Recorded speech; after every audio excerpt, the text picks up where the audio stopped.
الاقتصاد الجزائري. شنو هو الاشكال ديال الاقتصاد الجزائري؟ الاقتصاد الجزائري مبني على جوج ديال المعطيات اساسيه: الانفاق العمومي والدعم العمومي. الدعم العمومي كيدي لهم 30% من الناتج الداخلي الخام، والاقتصاد كله يحركه الانفاق العمومي. هذا الطرح داروه علاش؟ لان خرجوا من العشريه السوداء، وباش النظام ديال العسكر يضمن الولاء ديال المجتمع كان لابد انه يقدم هدايا. القدم الهدايا هو انه عبر الدعم العمومي 30% من الناتج الداخلي الخام، هذا رقم مهول، والانفاق العمومي في الاقتصاد. بقاو غاديين بهذا الشيء، وصلوا ل 2014 تم انهيار في الاثمنه ديال البترول. الاثمنه ديال البترول ملي تم الانهيار ديالهم كان لابد انه يقوموا باصلاحات اقتصاديه باش ينوعوا الاقتصاد ديالهم، ما يبقاش معتمد غير فقط على النفط، ويخرجوا المبادره الفرديه ويبنيوا اقتصاد حقيقي، ويولي عندهم شركات، ويولي عندهم قطاع خاص، ويولي عندهم. نعم. للاسف هما ما داروش هذا الشيء، لان ما يمكنش لهم يديروا هذا الشيء، لان شرعيه النظام العسكري مبنيه على ذاك الدعم ولا ذاك الانفاق العمومي.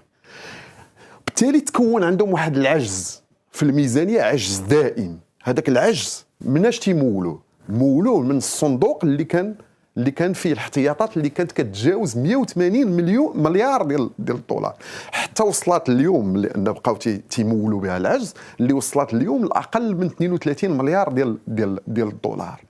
بالتالي هذا الشيء شنو ادى حتى على مستوى الانتاج ديال النفط، لان باش تكون عندك النفط خصك استثمارات في البنيه التحتيه. صحيح. هذيك الاستثمارات في البنيه التحتيه اللي تتخليك يبقى عندك ذاك المستوى ديال الانتاج اليومي. اليوم الجزائر راه انتقلت من 2 المليون في سنه 2004 ديال 2 مليون برميل نفط يومي الى اليوم اقل من 800 الف برميل يومي.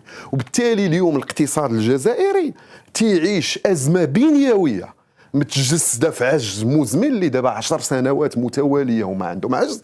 الا ضفنا على هذا الشيء كامل جوج المعطيات رئيسيه اخرى تتبين انهيار تام ديال الاقتصاد الجزائري. اولا مساله الفساد، لان تيكلفهم اكثر من 21% من الناتج ديال الخام ديالهم تتمشي غير في الفساد. ثانيا الميزانيه ديال العسكر، هاد السنه 22 مليار دولار في الميزانيه ديال العسكر، مع العلم ان الميزانيه ديال الدوله الجزائريه هذا العام 98 مليار، فيها 42 مليار عجز بالدين الداخلي.